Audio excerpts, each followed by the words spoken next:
ये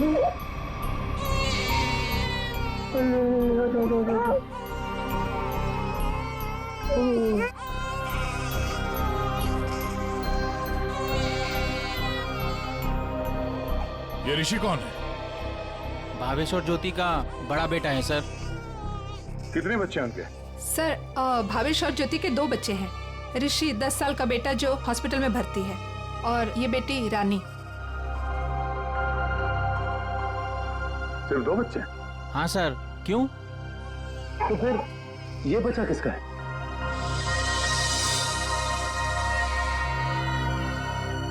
सर पता नहीं ये कौन है। सर भावेश और ज्योति 6 महीने पहले यहाँ रहने आए थे, तब ऋषि और रानी ही उनके साथ थे। तो ये बच्चा कहाँ से आया? अच्छा, ये बच्चा चाल में से किसी का तो नहीं? नहीं सर, नहीं सर। ये क्या चक्कर है? कोई और इनके साथ रहता है इनके परिवार में?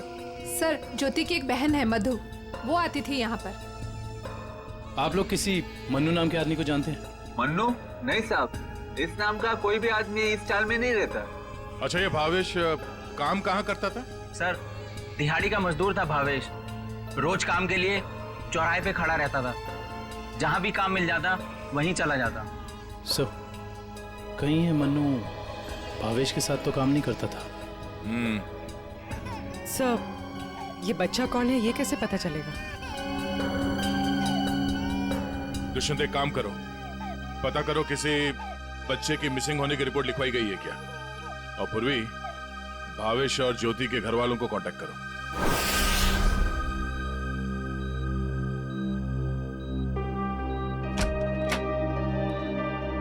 डॉक्टर साहब, हम सीआईडी से।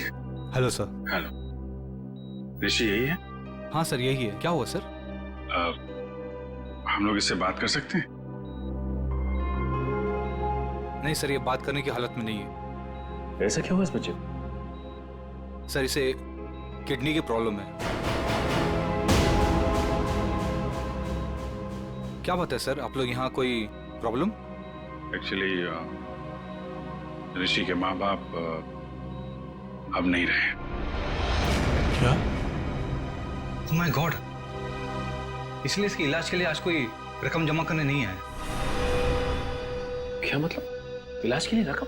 हाँ सर, एक्चुअली ऋषि का आज एक ऑपरेशन होने वाला था। इसके घर वाले आज 10 लाख रुपए जमा करने वाले थे। 10 लाख?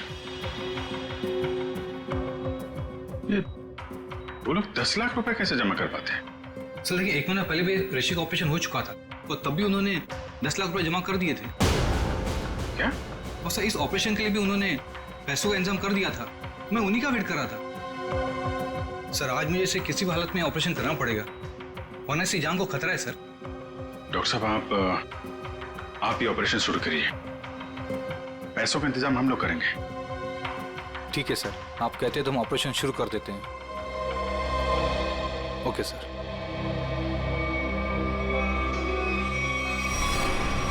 घबराओ मत ऋषि, कुछ नहीं होगा तुम्हें। सर एक बात समझ में नहीं आई कि भावेश के पास इतने सारे पैसे आए कहां से? वही तो। 20 लाख। अगर 20 लाख उनके पास थे तो बाकी के 10 लाख कहाँ गए? घर पे तो पैसे मिले नहीं। पूजा बेटा, क्यों इतना रो रही है? किसने तेरे को परेशान किया? अरे बेटा प्लीज रोना बंद हो जा, प्लीज। देख, अगर तू रोना बंद नहीं करेगी ना तो फिर मैं रोना चालू हो जाऊंगा।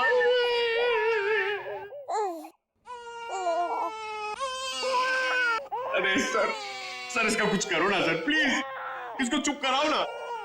अबे पंकज, ये दोनों तो रोने का कंपटीशन कर रहे हैं। आपने इतने साल से शादी कर रखी है, आपको समझ में नहीं आता? बीवी ने कुछ सिखाया नहीं आपको बच्चों को कैसे हैंडल करना है? पंकज, यही तो ट्रेजेडी है मेरे लाइफ की।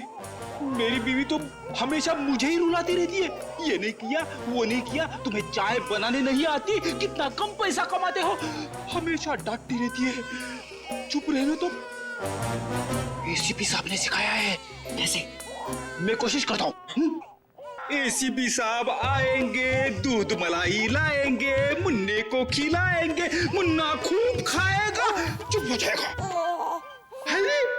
चुप हो गया। सर ये बहुत रो रही है सर।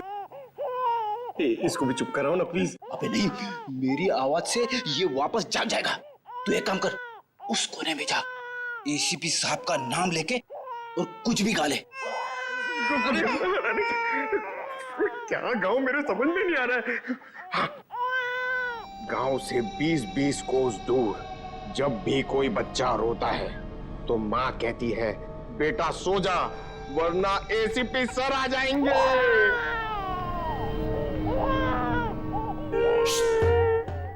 तुम क्यों रो रहे हो? वो बच्चा। अरे सर परेशान कर दिया बच्चों ने। सर मैं रोता हूं ना तो चुप हो जाती है। हे भगवान। पंकज, जो बच्चों को संभालेगा वो दुनिया में किसी को भी संभाल सकता है, समझे? फ्रेडी को देखो। सर ऋषि के इलाज के लिए हमारे डिपार्टमेंट के जितने भी ऑफिसर हैं सबने मदद करने के लिए बोला है सर। पैसे इकट्ठे हो जाएंगे। 10 लाख तो यूं इकट्ठे हो जाएंगे फिर। मगर सर इस बच्चे की गायब होने की कहीं कोई रिपोर्ट लिखवाई नहीं गई है। कहीं ये बच्चा भावेश और ज्योति का ही तो नहीं हो सकता? पड़ोसियों को इसके बारे में कुछ पता ही नहीं। साळुंखे का। हाँ साळुंखे बता। अच्छा तो ठीक है, ये बच्चा भावेश ज्योति का नहीं है। साळुंखे कह रहा है कि डीएनए मैच नहीं हो रहा। तो फिर ये बच्चा है कौन सर? और भावेश के घर में कैसे पहुंचा सर? कहीं ऐसा तो नहीं अभिजीत कि भावेश ज्योति ने अपने बच्चे के ऑपरेशन के पैसे के लिए तो बच्चे को अगवा कर लिया? सर पता करना पड़ेगा कि ये बच्चा कौन से हॉस्पिटल में पैदा हुआ है। वहां से शायद इसके माँ बाप के बारे में कुछ पता कर सकते हैं। हाँ सर बच्ची का नाम तो पता है, रानी। बच्चे का नाम रखना पड़ेगा सर कुछ तो। अच्छा नाम आ रहा है दिमाग में। क्या सर? पार्थ। हाँ पार्थ तो बहुत अच्छा नाम है ना? पार्थ। फ्रेडी, तुम्हारा बच्चा क्यों रो रहा है? अरे सर, आपने इसका नाम लिया और ये रो पड़ा। मैंने इसे कहा था कि आप दूध मलाई लाएंगे। दूध मलाई? अब मेरे लिए नहीं सर, इसके लिए। फ्रेडी साहब, मैं ले आई। अरे पूर्वी, अच्छा किया तुमने। बच्चे को गोद में खिला खिला के मेरे पसीने छूट गए। लाइए मैं देखती हूँ।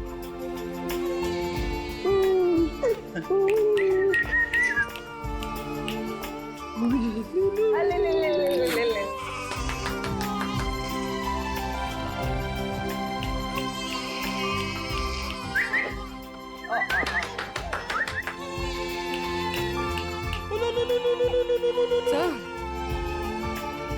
आपको पसीना नहीं आया? बच्चे ने सूसू किया है। अरे बेटा, गोद में खिलाने का अच्छा तोहफा दिया तूने। पूर्वी, बच्चे की नापी बदल दो। और फ्रेडी, तुम अपने कपड़े बदल लो। ले ले ले ले, ये ले। चाहो तो नहा भी सकते हो। डायपर चेंज करके आता हूँ। डायपर? हाँ।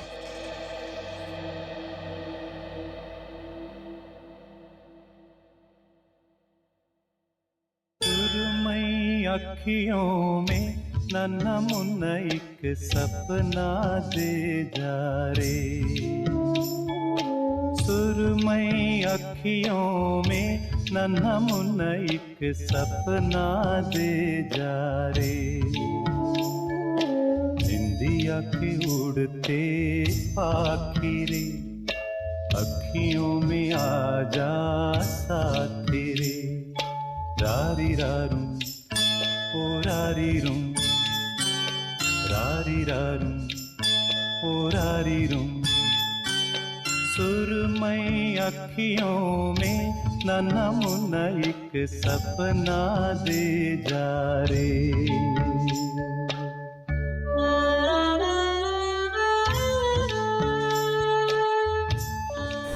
ये तो मन्नू का डब्बा है, नाम भी लिखा है उसका। आपकी साइड पर छूट गया था क्या? नहीं, मन्नू ने जहाँ खून किया था वहां छूट गया। मन्नू ने खून किया था? नहीं नहीं साहब, भावेश और उसकी पत्नी का खून हो गया और ये मन्नू उस वक्त उनके घर में था। हे भगवान, इसलिए भावेश आज काम पर नहीं आया। और मन्नू वो आज आया था काम पर? नहीं साहब, वो तो और 2-3 दिन नहीं आएगा। क्यों, क्या हुआ उसे? हुआ तो कुछ भी नहीं, पर वो कल गांव चला गया। कब? कल दोपहर में मिला था मुझे। नहीं यार, मैं जल्दी में हूँ, मुझे गांव जाना है, जरूरी काम है, मैं जरूर मिलता हूँ। अरे सुन तो ले। हाँ अच्छा। अरे नहीं सुन। मन्नू, बाद में पछताएगा। इस मन्नू का गांव कहाँ है? सोलापुर, चरौली गांव। ये फ्रेडी अंकल और पंकज अंकल बहुत परेशान कर रहे हैं। सर, रजिस्ट्रेशन ऑफिस से 5-6 महीने पहले का रिकॉर्ड मिल गया है। अप्रैल मई में करीब 7,946 बच्चे पैदा हुए थे, जिसमें से 3,902 बच्चे तो लड़के हैं सर। तो और उनके परिवार वाले? सर, सारे बच्चे परिवार वालों के साथ हैं सिवाय एक बच्चे के। वो क्यों? सर, एक पिछले महीने उस बच्चे के माता पिता कार एक्सीडेंट में मारे गए। उसकी दादी थी, उसका भी कुछ पता नहीं चल रहा है, और बच्चा भी गायब है। बच्चा भी गायब है, दादी भी गायब है। अभिजीत, कहीं ये हमारा ये बच्चा तो नहीं है, उस दादी का पोता? पता लगाना पड़ेगा इस दादी का, कहाँ है, किस हालत में है ये दादी। बेटा, दिन भर काम काम काम, इतना काम किसके लिए करते हैं? हाँ, सिर्फ 4 लोग तो है घर में, तुम, तुम्हारी बीवी, तुम्हारा बच्चा और मैं। और भगवान की दया से बहुत कुछ है हमारे पास। जिंदगी में पैसा ही सब कुछ नहीं होता है बेटा, और पैसे से जो मिलता है सब कुछ है हमारे घर में। लेकिन खुशी नहीं है, खुशी नहीं है बेटा। जा देख आईने में अपना चेहरा देख, कितना मुरझा गया है तू। और एक माँ बच्चे का मुरझाया हुआ चेहरा नहीं देख सकती। अले अले रो मत रे मेरा बच्चा। ये देख तेरा बच्चा,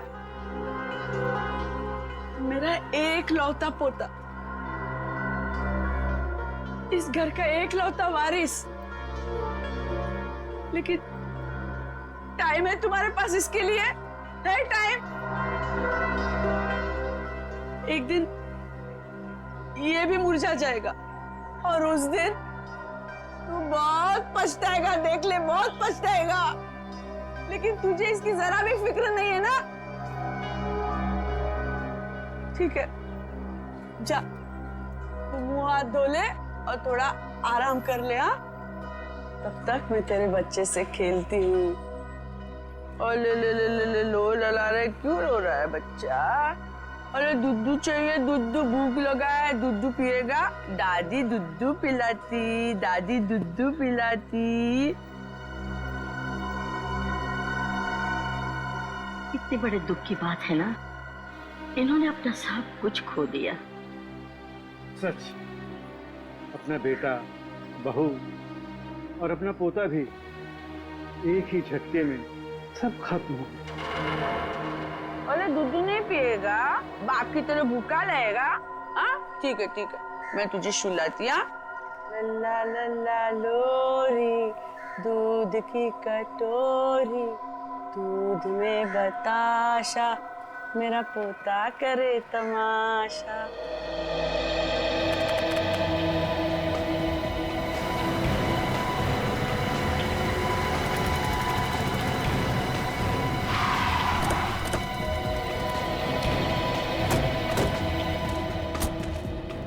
चरौली गांव तो यही है।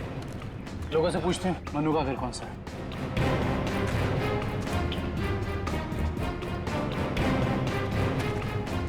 भाई साहब, ये रास्ता मन्नू के घर की तरफ जाता है। मन्नू साहब, वो रहा मन्नू।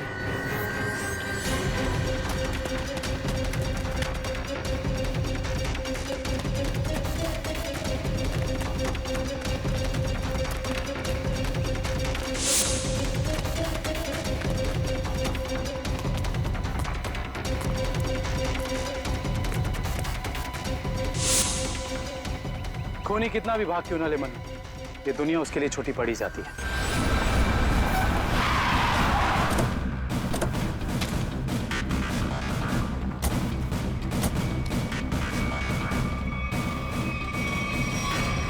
आइए सर। सर, सावित्री देवी की दिमागी हालत बहुत खराब है। वो हमेशा खोई खोई रहती है, कभी तो खूब हंसती है और कभी चिल्ला चिल्ला कर रोने लगती है। डॉक्टर्स को दिखाया? दिखाया सर। डॉक्टर ने कहा कि उन्हें कोई बहुत बड़ा सदमा पहुंचा है। आइए सर, आइए।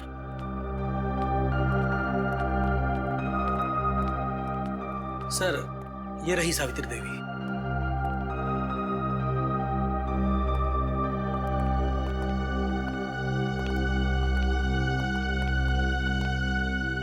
सावित्री जी,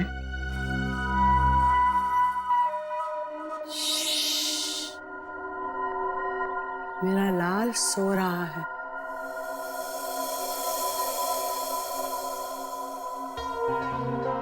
मेरे से बात करना। वैसे आप कैसी हैं?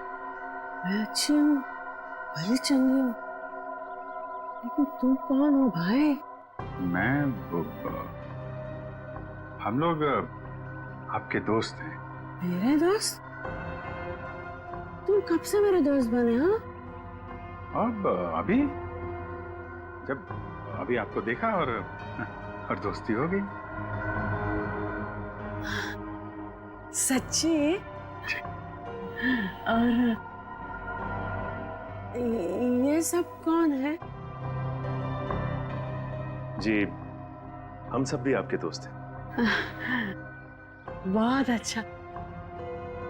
सावित्री जी, आपसे कुछ जरूरी बात करनी थी। थोड़ा ये यहाँ तो ये सो रहा है ना, डिस्टर्ब होगा, इधर आ सकते हैं?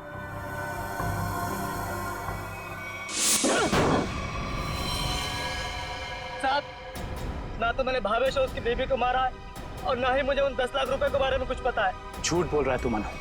तू भावेश के घर गया और वहां तूने उसका खून किया। उसके बाद तूने 10 लाख रुपए चुराए और इसी दौरान तेरा खाने का टिफिन वहां छूट गया। खून तूने किया मनु, पैसों की लालच में। नहीं साहब, मैं मानता हूँ कल रात मैं उसके घर गया था। वो मेरा जिगरी दोस्त था साहब। कल रात मैंने उसके साथ चाय भी पी थी, लेकिन गलती से मैं उसके घर अपना टिफिन भूल गया था साहब। रास्ते में मुझे याद आया, मैं तुरंत उसके घर टिफिन लेने गया। मैं जैसे उसके घर के बाहर पहुंचा, अंदर से चीखने की आवाजें आ रही थी। खिड़की से झांक कर अंदर देखा तो अंदर एक आदमी भावेश और उसकी बीवी के सामने बंदूक तान कर खड़ा था और फिर उसने गोली चला दी और फिर डर के मारे मेरी चीख निकल गई साहब। साहब, मुझे लगा उस आदमी ने मुझे देख लिया, कहीं वो मुझे भी ना मार दे, इसीलिए मैं शहर से भाग कर यहाँ आ गया साहब। तुमने उस आदमी का चेहरा देखा था? नहीं साहब, उसकी पीठ मेरी तरफ थी, इसलिए मैं उसका चेहरा ठीक से देख नहीं पाया। इतना बड़ा हादसा हो गया मनु, और तूने सीआईडी को बताना जरूरी नहीं समझा। जानता है ना, ये भी एक बहुत बड़ा जुर्म है। ब्यूरो ले चलो इसे। वो आपका पोता हमारे पास है। मेरा पोता तो यहाँ सो रहा है ना?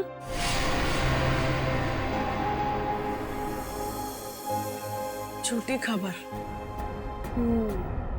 सावित्री जी, हम इसकी बात नहीं कर रहे। ये तो खिलौना है। आपके असली पोते की बात कर रहे हैं। जी हाँ, आपके बेटे का बेटा। याद है आपको?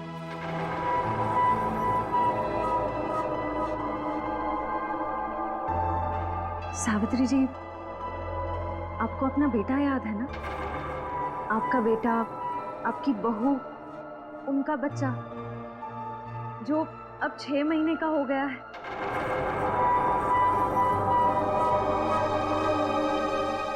याद आया? सावित्री, याद करो। ये लोग उसकी बात कर रहे हैं जैसे तुम कलेजे का टुकड़ा कहकर याद किया करती हो। तुम्हारा लाडला, तुम्हारा पोता सावित्री, याद करो। हाँ सावित्री, कुछ याद आया? तुमने कहा था ना कि वो तुम्हारे बुढ़ापे की लाठी है, तुम्हारे घर का उजाला है। याद करो, याद करो सावित्री। वो हमारे पास है। हम बहुत जल्द आपसे मिलवाएंगे। आप समझ रही हैं ना सावित्री जी? कोई फायदा नहीं है सर, वो आपको कुछ बता नहीं पाएंगे।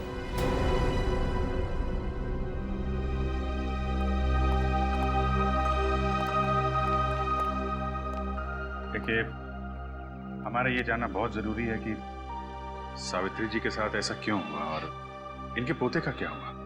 इसको तो शायद अगवा कर लिया गया था। इनसे 20 लाख रुपए भी मांगे गए थे, लेकिन इनके परिवार में तो कोई भी नहीं है। इनके बहू और बेटे की दोनों की एक एक्सीडेंट में मौत हो चुकी है। घर भी बिक चुका है। ये खुद इस सदमे से अभी तक बाहर नहीं निकली है। बहुत बुरा हाल है इनका। Thank you very much.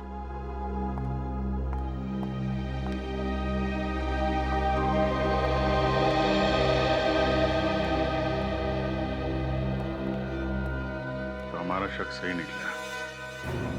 Bhavesh और ज्योति ने इनके पोते को किडनैप किया 20 लाख रुपए के लिए, ताकि उन पैसों से वो अपने बेटे ऋषि का इलाज करवा सके। हाँ सर, लेकिन सर ये 10 लाख रुपए कहाँ गए? कौन ले गए ये पैसे? और फिर भावेश और ज्योति का खून किसने किया? रानी बिटिया, अब अपने घर चली जाओगी? उनको छोड़कर जाओगी? इसकी बहुत याद आएगी सर, और इसके बिना ये बात भी अकेला पड़ जाएगा। हाँ, बहुत कम दिनों में घुल मिल गई एकदम। कोई बात नहीं, हम लोग मिलने जाएंगे इससे, इसके फ्रेडी अंकल और पंकज अंकल को साथ में लेके। अरे साहब, किसने मारा मेरे बहन भाई को? मैं तो लुट गई, बर्बाद हो गई। आप लोग उसका नाम बताइए, मैं उसे जिंदा नहीं छोड़ूंगी। चुप, शांत हो जाइए। खूनी को हम ढूंढ रहे हैं, आप शांत हो जाइए। अरे कैसे शांत हो जाऊं सर? मैंने तो सोचा था कि अब तक आप लोगों ने खूनी को ढूंढ लिया होगा, पर आप लोगों ने मुझे यहाँ बुलाया क्यों है? देखिए, इस रानी बच्ची को आपको सौंपने के लिए यहाँ पर हमने बुलाया। क्यों? मैं क्या करूंगी इसका? अरे बच्चे के माँ बाप मर चुके हैं, आप इसकी मौसी है, ये भतीजी है आपकी, और आपके अलावा कौन सहारा है इसका? अरे काहे की मौसी और काहे की भतीजी? मैं सिर्फ ऋषि की मौसी हूँ, जो उनका सगा बेटा है और अब अस्पताल में अनाथ पड़ा है। और ये रानी? वो भावेश के बहन की बेटी है, जो उसे जन्म देते ही मर गई थी। तो पाल रहे थे भावेश और ज्योति से। भावेश की बहन की बेटी? हाँ जी। तो फिर इस बच्ची के आप रिश्तेदार, आपसे बेहतर कौन संभाल सकता है इस बच्ची को? अरे सर, आजकल महंगाई के जमाने में अपने बच्चों को पालना पोसना बहुत मुश्किल है। इन्हें कैसे पालूं मैं? आप कहीं कोई बहाना तो नहीं बना रही ताकि बच्ची को ना ले जाना पड़े? देखिए साहब, झूठ बोले कौवा काटे। अगर आप लोगों को मेरी बात का यकीन नहीं है तो ग्रीन रूट अस्पताल में जाके पता कर लीजिए। 26 अप्रैल को ये पैदा हुई थी वहाँ पे। एक मिनट। 26 अप्रैल को उसी हॉस्पिटल में, ग्रीन रूट हॉस्पिटल में पार्थ भी तो पैदा हुआ था ना, 6 महीने पहले। हैं? ये कौन है? नहीं, कुछ नहीं, वो आपके मतलब की बात नहीं है। देखिए सर, आप लोग बार बार मुझे यहाँ बुला के तंग मत कीजिए। अब आप देख लीजिए इन बच्चों का क्या करना है। मैं चलती हूँ। कमाल है सर, कैसे कैसे लोग हैं सर, ये बिना स्वाद के कोई काम ही नहीं करता। यही सच्चाई है दया, यही सच्चाई है। सर, ये कैसे संयोग है? ये दोनों बच्चे एक ही दिन एक ही हॉस्पिटल में पैदा हुए। एक ही दिन एक ही हॉस्पिटल में दोनों बच्चे पैदा हुए। जरूर उस तारीख को उस हॉस्पिटल में कुछ न कुछ तो हुआ था। क्या हुआ होगा पता लगाना पड़ेगा। Green route hospital. इसी साल अप्रैल 26 तारीख को कांता और पूजा नाम की 2 औरतों ने बच्चों को जन्म दिया था इस हॉस्पिटल में। हमें उनकी पूरी डिटेल चाहिए। क्या बात है सर? उनमें से एक बच्चा किडनैप हो गया है। 1 मिनट सर। हाँ सर, कांता ने एक लड़की को जन्म दिया था और पूजा को लड़का हुआ था। पूजा मिस्टर अनुज की वाइफ है और कांता के पति का नाम नहीं है। मिस्टर भावेश उनके गार्जियन हैं। ये दोनों परिवार एक दूसरे को जानते थे? नहीं सर, एक की डिलीवरी जेंडर वार्ड में हुई थी और दूसरी की डीलक्स में। ठीक है, थैंक यू। सर, मैं आपको उन बच्चों के बारे में कुछ बताना चाहती हूँ। जी कहिए। वो दोनों डिलीवरी डॉक्टर सुमित और नर्स मधु ने की थी। सर, जब मैं उनके कमरे में गई तो डॉक्टर सुमित और नर्स मधु आपस में कुछ बात कर रहे थे। मुझे देखते ही वो दोनों चुप हो गए। भावेश, ज्योति और बच्चे के बारे में बात कर रहे थे। क्या बात कर रहे थे वो मैंने सुना नहीं। डॉक्टर सुमित और नर्स मधु कहाँ हैं? डॉक्टर सुमित तो विदेश चले गए और मधु ने आज छुट्टी ले रखी है। ये मधु कहाँ रहती है?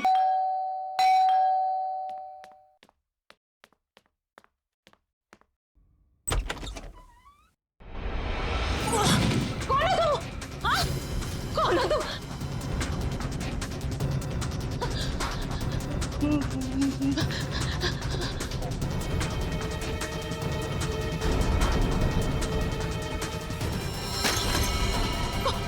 कौन हो तुम?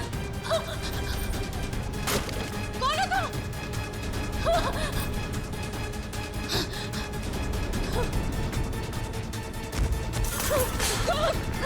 कौन हो तुम? बचा,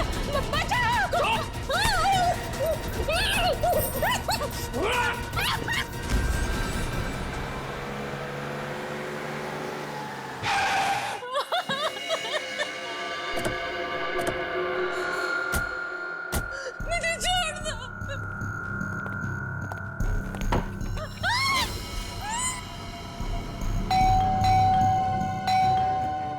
दरवाजा क्यों नहीं खोल रही है?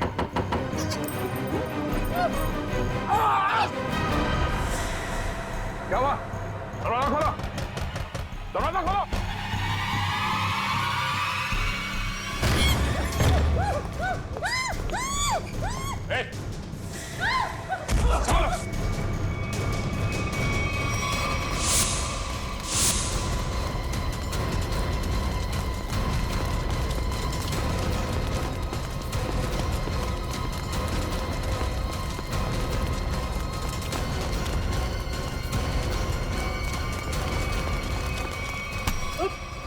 बस बस।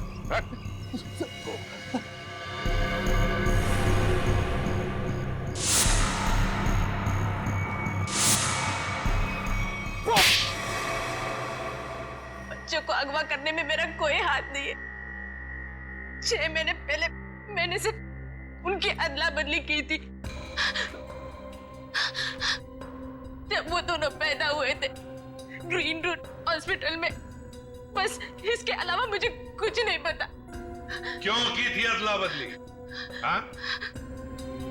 भावेश ने मुझे कहा था कि उसकी बहन के बेटे को एक अमीर औरत की बेटी से बदल देना और कहा था कि किसी को भी पता नहीं चलना चाहिए। उसके लिए अमीर लोगों ने मुझे पैसे भी दिलाए थे। एक मिनट। भावेश की बहन को तो बेटी हुई थी ना, वो रानी? नहीं सर, उसे बेटा हुआ था और उस अमीर औरत को बेटी हुई थी। उस अमीर परिवार को वारिस चाहिए था। उसके लिए भावेश की बहन के बेटे को वो अपना बेटा बनाकर ले गए। भावेश की बहन मर गई और भावेश अमीर घर की बेटी को अपने साथ ले गया? जी सर। अमीर घर के लोगों को चाहिए था वारिस, एक लड़का, और भावेश को अपने बेटे ऋषि का इलाज करने के लिए चाहिए था पैसा, 20 लाख रुपए। दोनों ने बच्चों की अदला बदली की और अपना स्वार्थ पूरा कर लिया। और ये धनीराम, इससे क्या दुश्मनी है तुम्हारी? पता नहीं सर, मैं तो इसे जानती भी नहीं। क्यों धनीराम? भावेश और ज्योति को मार के उनके 10 लाख रुपए लूट लिए तुमने। अब इससे क्या चाहते हो? हाँ? सर, मैं तो बस इसका मुंह बंद करना चाहता था ताकि ये बच्चों के हेरा फेरी के बारे में हम लोगों को कुछ न बता सके। क्यों? सर, मैं उस अमीर परिवार के घर में नौकरी करता था सर। उनकी मौत के बाद भावेश की बहन का बेटा मेरे पास आ गया साहब। मैं उस बच्चे को लेकर भावेश के पास गया ताकि बच्चा उसे लौटा दूं और उसे 20 लाख रुपए ले लूं साहब। लेकिन साहब वो भावेश बच्चा लेने को तैयार ही नहीं था साहब, और ना ही मुझे 20 लाख रुपए देना चाहता था। बल्कि वो दोनों पति पत्नी मुझे धमकी देने लगे, कहने लगे कि हम सारी सच्चाई पूरी दुनिया को बता देंगे। बस साहब फिर मजबूरी में मैंने साहब। तुमने उन दोनों का खून कर दिया, फिर बच्चे को वहां घर पे छोड़ा और घर पे रखे हुए 10 लाख रुपए उड़ा लिया। कहाँ है वो पैसे? अब मैंने तो बस नमक का हक अदा किया साहब, मेरे पास पैसे नहीं है साहब, मेरे पास नहीं है पैसे। धनीराम, अमीर जोड़ा तो मर गया, अब और किसका नमक खाया तुमने? हाँ? किससे दिए पैसे?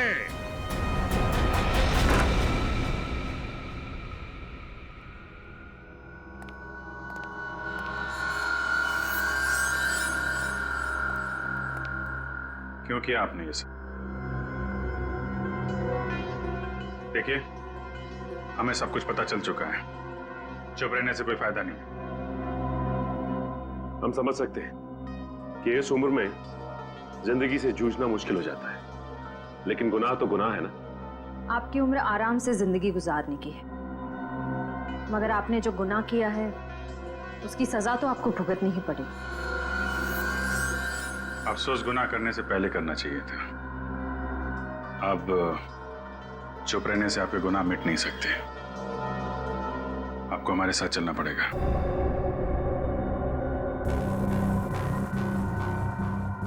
देखिए, हमें जोर जबरदस्ती करने पर मजबूर मत कीजिए। हम सिर्फ आपकी उम्र का लिहाज कर रहे हैं, वरना मुजरिमों से निपटना हमें खूब आता है। श्रेया, सावित्री जी, सावित्री जी,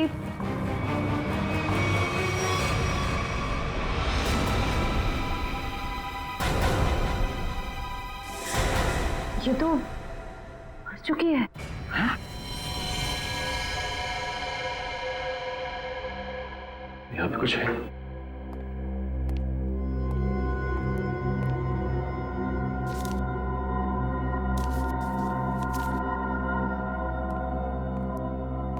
ये देखिए सर, सावित्री जी के हाथ का लिखा लेटर। मैं मुजरिम हूं, ये सब मैंने किया है। एक्सीडेंट में मेरे बेटे और बहू की मौत के बाद मेरा सब कुछ खत्म हो गया। बेटे के लेनदार मेरे पीछे पड़ गए और सब कुछ नीलाम करने के बाद भी मैं उनके कर्जे नहीं चुका सकती थी। इसलिए मैंने धनीराम को भावेश के घर में भेजा कि वो अपनी बहन का बेटा वापस ले ले और जो 20 लाख रुपए मैंने दिए थे वो मुझे लौटा दे। लेकिन भावेश ने मना कर दिया और गुस्से में धनीराम ने उनका खून कर दिया। ये सब मैंने वारिस के चक्कर में किया था। अपनी पोती को दे के बेटा चाहती थी मैं। ये मेरी सबसे बड़ी भूल थी। बेटी हो या बेटा, कोई फर्क नहीं पड़ता, दोनों भगवान की देन है। मैं ऐसी शर्मनाक जिंदगी नहीं जी सकती, इसलिए मैं खुदकुशी कर रही हूं। हो सके तो मुझे माफ कर देना सावित्री।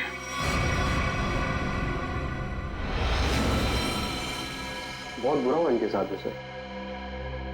दुनिया में बहुत लोगों के साथ बुरा होता है विक्रम, लेकिन इसका यह मतलब नहीं कि लोग गुनाह के रास्ते पे चल निकले। और आत्महत्या, ये तो सबसे बड़ा गुनाह है।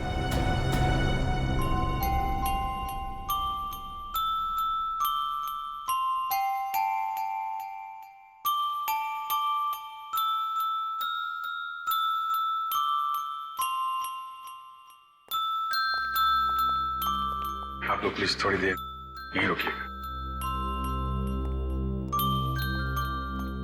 हेलो बोलो, हेलो, ये लो, हेलो, हेलो, हेलो। दया,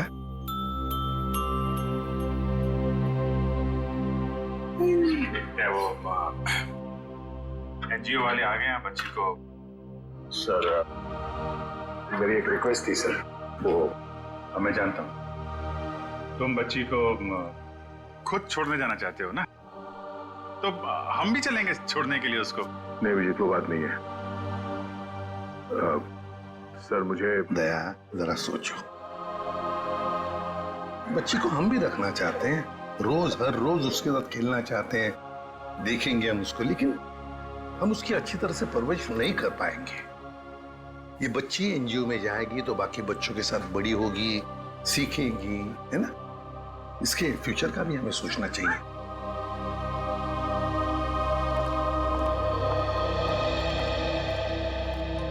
सर आप चिंता मत कीजिए, हम आपसे प्रॉमिस करते हैं कि हम बच्चों का पूरा ख्याल रखेंगे। अब आप इन्हें हमें सौंप दीजिए। जी। दया, पुष्पा, संगीता, बच्चों को ले आओ।